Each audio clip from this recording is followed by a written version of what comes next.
Hello friends, जय माता दी। कैसे हैं आप सब दोस्तों। शिव की आराधना का महीना आ रहा है, शिव का पावन महीना, शिव में समाने का महीना आ रहा है, शिव का अद्भुत सावन का महीना। चलो शिवमय हो जाते हैं, काल को भजकर कष्टों को दूर भगाते हैं। आओ शिव के रूबरू हो, उससे प्रेम जताते हैं।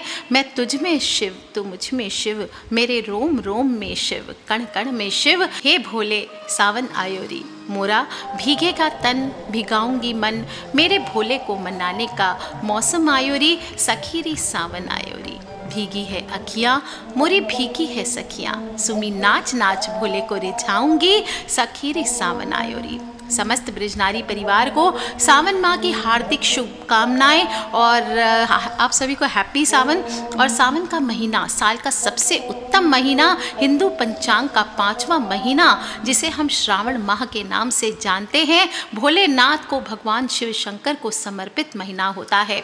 इसके पीछे मान्यता है कि दक्ष पुत्री माता सती ने जब अपने जीवन को त्याग कर कई वर्षों तक श्रापित जीवन जिया और तब उन्होंने हिमालय राज के घर पार्वती के रूप में जन्म लिया और फिर से भगवान शिव को पति के रूप में पाने के लिए पूरे श्रावण के महीने कठोर तप किया, जिससे प्रसन्न होकर भगवान शिव ने उनका वरण किया, उनकी मनोकामना पूर्ण की और अपनी भार्या से पुनः मिलाप के कारण भगवान शिव को श्रावण का ये महीना अत्यंत ही प्रिय है। और यही कारण है कि इस महीने में जो कुंवारी कन्याएं होती है वो अच्छे वर की प्राप्ति के लिए, जो पत्नियां होती है वो अपने पति के सुख सम्मति के लिए शिवजी से प्रार्थना करती हैं, उपवास करती हैं। और इस माह में मुख्य रूप से भगवान शिव का शिवलिंग के रूप में जल से अभिषेक किया जाता है। इससे भगवान शिव अपने भक्तों पर अपनी कृपा दृष्टि डालकर उनके सभी कष्टों को हरते हैं। और श्रावण के महीने में ही भगवान शिव ने पृथ्वी पर आकर अपने ससुराल में भी विचरण किया था, जहां अभिषेक करके उनका स्वागत किया गया था। इसलिए इस माह में अभिषेक का महत्व ऐसे भी बताया गया है।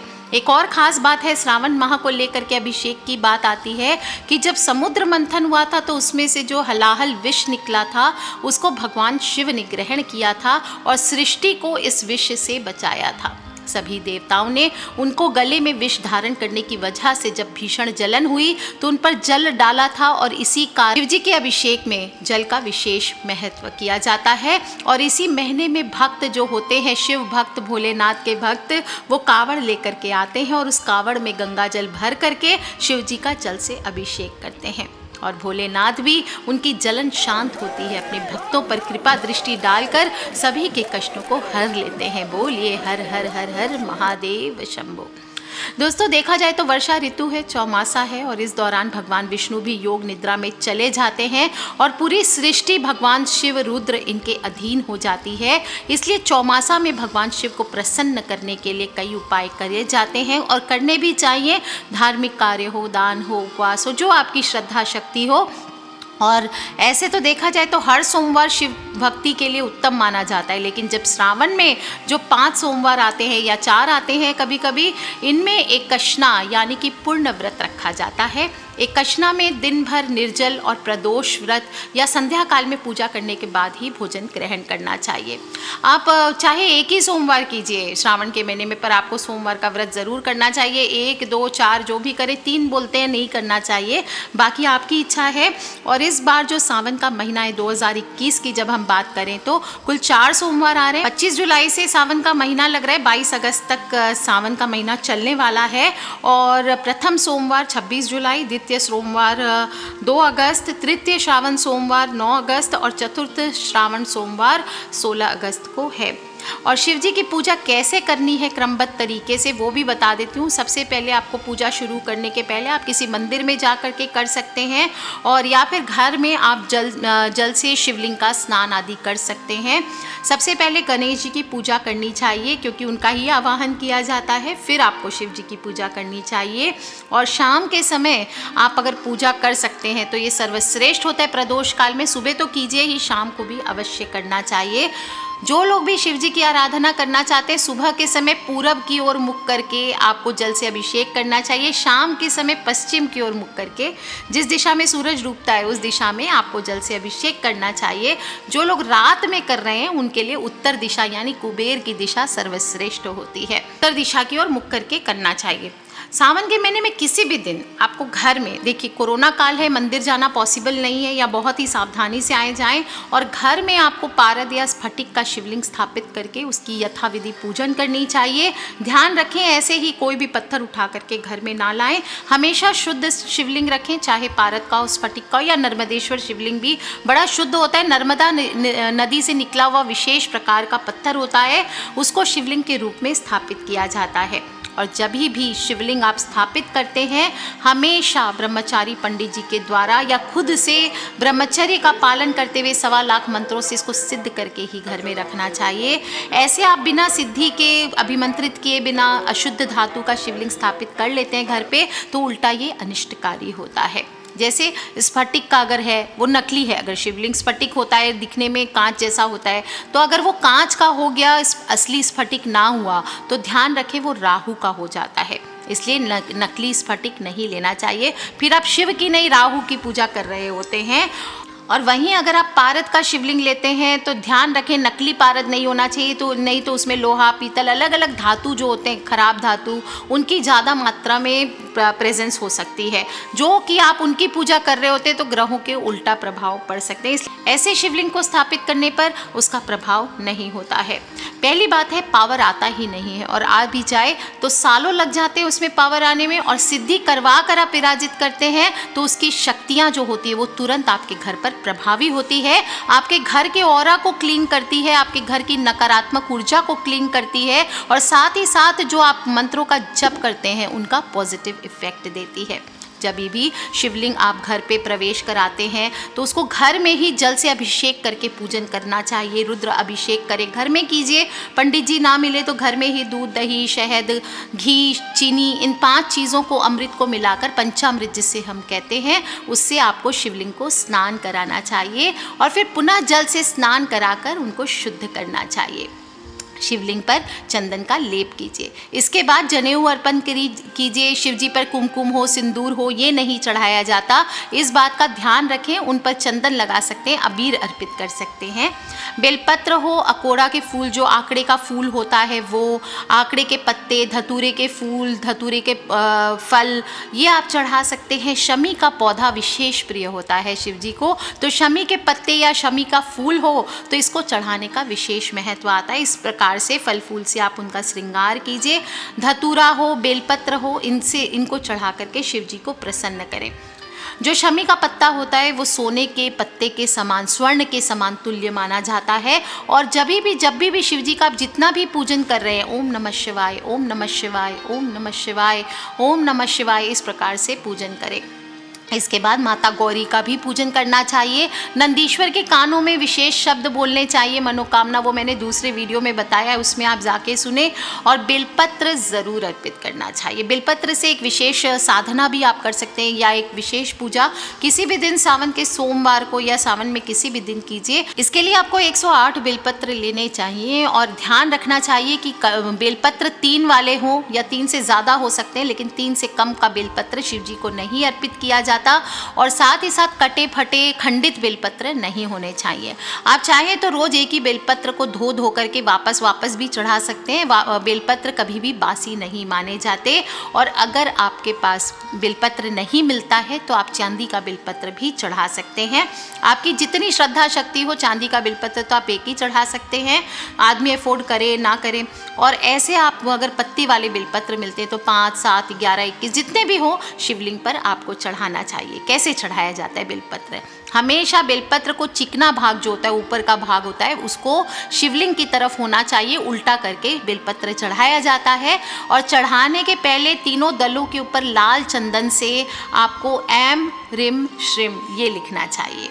और अंतिम 108वां बेलपत्र आप इस प्रकार से ओम नमः शिवाय, ओम नमः शिवाय, ओम नमः शिवाय, ओम नमः शिवाय, ओम ऐम ह्रीम श्रीम, ओम नमः शिवाय, इस प्रकार से बोलते हुए आपको बेलपत्र चढ़ाना चाहिए।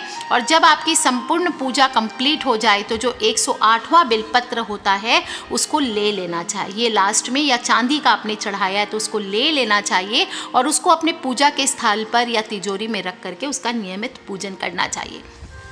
आप ऐसा भी कर सकते हैं 107 बेलपत्र या 51-21 बेलपत्र जो चढ़ा रहे हैं उसमें से आखिरी बेलपत्र आप एक पत्र चांदी का चढ़ाइए और फिर उसको पूजा में या धन के स्थान पर बांध के रख दीजिए, उसका पूजन कीजिए। आप देखिए आपके घर से एक तो नकारात्मक शक्तियाँ चमत्कारिक रूप से दूर होती है और साथ ही साथ दिन दूनी रात चौगुनी परिवार के सभी सदस्यों की एक तो दुर्भाग्य दूर होकर के सौभाग्य बढ़ता है, आमदनी में इजाफा होता है। और साथ ही साथ आपको बता दूं प्रत्येक मंत्र के साथ आपको जो स्पेशल मंत्र बता रही हूँ इसको बोलते हुए आपको शिवलिंग पर बेलपत्र चढ़ाना चाहिए।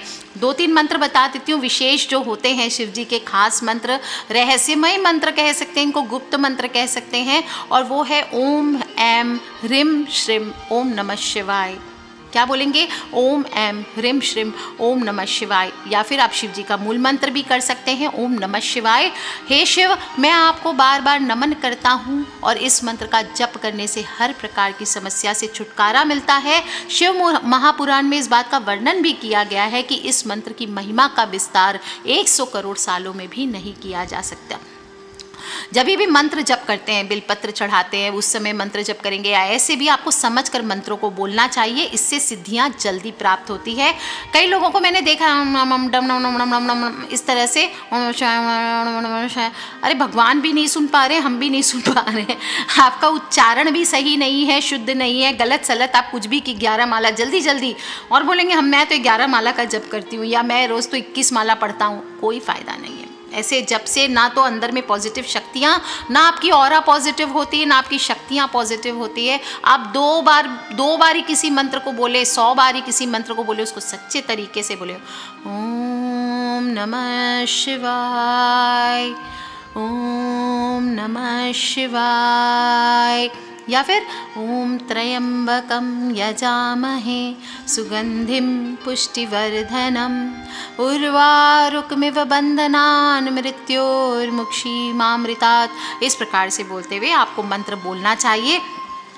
जब हम महामृत्युंजय मंत्र का जप करते हैं उसका अर्थ होता है कि हम 3 नेत्र वाले शिव से प्रार्थना करते हैं कि जिस प्रकार एक ककड़ी के पक जाने के बाद बेल से अपने आप ही वह अलग हो जाती है, उसी प्रकार मानव रूपी जीवन से हमें मुक्त करके आप हमें मोक्ष प्रदान करें। इस मंत्र का जो भी मनुष्य नियमित रूप से जप करता है वो मृत्यु पर विजय प्राप्त कर लेता है और इस मंत्र को वैदिक मंत्रों में सबसे श्रेष्ठ सर्वोच्च माना गया है। आप चाहें तो महामृत्युंजय गायत्री मंत्र का भी जप कर सकते हैं। ओम हौं जुंग सह, ओम भूर्भुवः स्वः, ओम त्र्यंबकं यजामहे सुगंधिं पुष्टिवर्धनम् उर्वारुकमिव बंधनान् मृत्योर्मुक्षीमामृतात्। ओम स्वः भुवः, ओम सह जुं हौं ओम। इस प्रकार से आप जप कर सकते हैं। गायत्री मंत्र और महामृत्युंजय मंत्र दोनों ही बहुत प्रभावी हैं। इनमें से किसी एक का भी आप 1.25 लाख जप कर लेते हैं तो कोई भी इच्छा को आप पूर्ण कर सकते हैं। हमारे ऋषि मुनियों ने क्या किया था, दोनों मंत्र को मिला करके एक खास विशेष मंत्र बनाया था जिसे हम मृत संजीवनी मंत्र कहते हैं।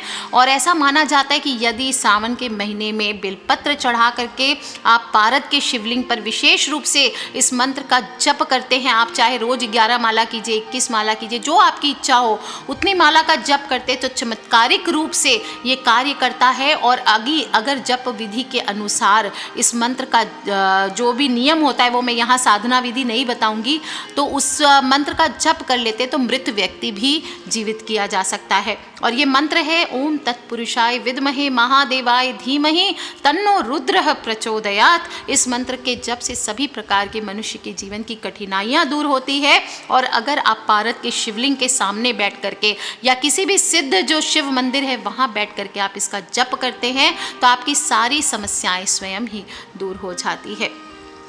इसके अलावा आप शिव जी के कुछ और मंत्र हैं। ओम साधो जातये नमः, ओम वामदेवाय नमः, ओम अघोराय नमः, ओम तत्पुरुषाय नमः, ओम ईशानाय नमः। इस प्रकार से आप हवन पूजन आदि कर सकते हैं।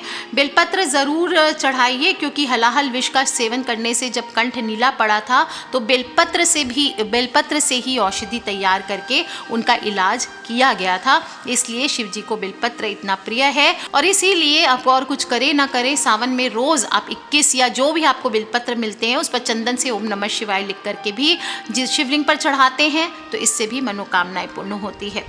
अच्छा, गौमूत्र को हमारे शास्त्रों में सबसे शुद्ध पदार्थ माना गया है। और अगर आपके घर में किसी भी प्रकार की परेशानी है तो इस सावन में आपको रोज़ सुबह घर में गौमूत्र का छिड़काव करना है, गूगल की धूप देनी है। आप देखेंगे सबसे ओम नमः शिवाय का जप करते हुए ये कार्य कीजिए, आपके घर से सभी प्रकार की नकारात्मक ऊर्जा दूर हो जाएगी, शिव जी का वास होगा। दोस्तों, पुत्र या पुत्री के विवाह में अड़चन आ रही है तो सावन में रोज शिवलिंग पर केसर मिला हुआ दूध से लड़की को पूजन कराइए, लड़के को पूजन कराइए, इससे विवाह के योग बनते हैं। और सावन में अगर आप गरीबों को भोजन कराते हैं तो इससे एक तो आपके घर पे कभी अन्न की कमी नहीं होती, पितरों की आत्मा को शांति मिलती है। जो लोग भी रोज नंदी बैल को हरा चारा खिलाते हैं, इससे जीवन में सुख समृद्धि आती है। और शिवजी पर काले तिल अर्पित करने के वहाँ बैठ करके ओम नमः शिवाय का जप करने से मन को शांति भी प्राप्त होती है और नए कार्य संपन्न करने की ऊर्जा भी आती है। मछलियों को भी भगवान विष्णु का संबंधित माना जाता है, इसलिए भगवान शिव का ध्यान करते हुए मछलियों को भी दाना खिला सकते हैं। ये भी धन प्राप्ति का सरल उपाय होता है। आपको धतूरा हो, भांग हो, जो भी चीज़ें प्राप्त हो, इससे आपको शिव जी का पूजन करना चाहिए। प्रदोष काल में हो सके तो पूजन करना चाहिए। और अगर घर के दरवाजे पर सांड आ जाए तो उसको कुछ खाने इस महीने में ज़रूर देना चाहिए। दूध का दान करना चाहिए, दूध आपको सेवन नहीं करना चाहिए इस दौरान। शरीर पर तेल आदि नहीं लगाना चाहिए, दाढ़ी मूछ बाल आदि नहीं कटवाने चाहिए, नाखून नहीं कटाने चाहिए। पूजा में आपको कई वीडियोज़ में मैंने बताया हुआ है कि शिवलिंग में हल्दी, कुमकुम, तुलसी आदि जो सुहाग की चीज़ें होती है वो नहीं चढ़ाई जाती है। शिवलिंग पुरुषत्व का प्रतीक होता है, इसलिए ये सब ना चढ़ाएं।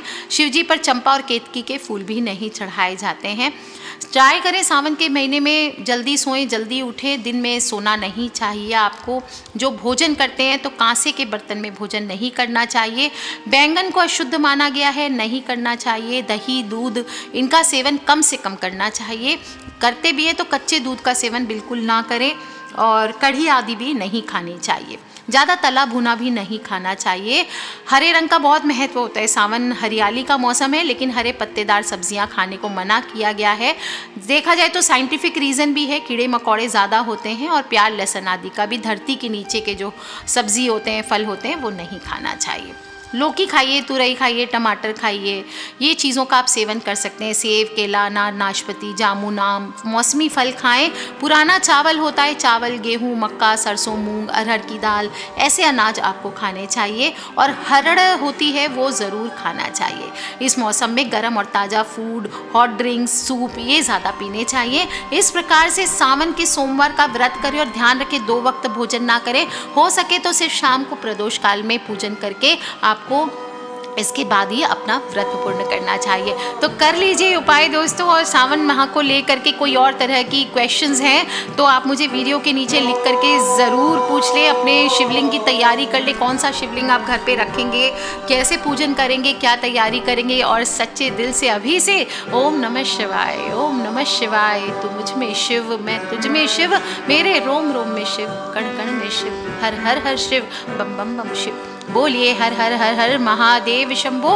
दोस्तों, तैयारियां कर लीजिए और किसी भी तरह के प्रश्न हो ज़रूर पूछ लें। अपने फ्रेंड्स, फैमिली, मम्मी पापा, भाई बहन, बच्चे, जो लोग भी आपके आसपास हैं, उन सभी को श्रावण आने से पहले इन चीज़ों की जानकारी ज़रूर दें, क्योंकि बहुत ही खास जानकारी है। और सभी को बताएं ताकि सभी लोग इस माह का आने से पहले पूर्ण फल प्राप्त कर सकें, अपने जीवन के कष्टों को कम कर सकें। और सच्चे दिल से प्रार्थना यही करती हूँ कि भोलेनाथ आप सभी की रक्षा करें, हम सभी की रक्षा करें। और आज के लिए इतना ही। खिलखिलाते रहें, मुस्कुराते रहें, सब्सक्राइब करके रखें ताकि आने वाले वीडियो से आप और मैं कनेक्टेड रहें। Love you all friends, take care. जय माता दी, बम बम भोलेनाथ।